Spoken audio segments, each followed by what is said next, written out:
Subscribe to our YouTube channel and press the bell icon for the latest updates. How to change your date of birth on Twitter. Log into your Twitter account if you are not already logged in.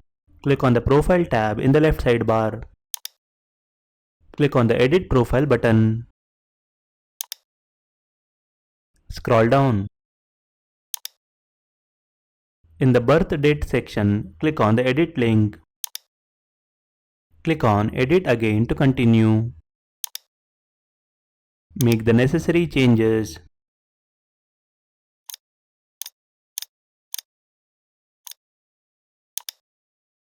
Under Who can see this section, select who you want to see your birthday on Twitter.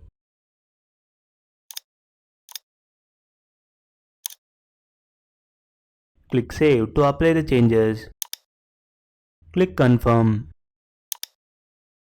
That's it, the changes has been applied. This is how you can change your date of birth on Twitter. Thank you for watching.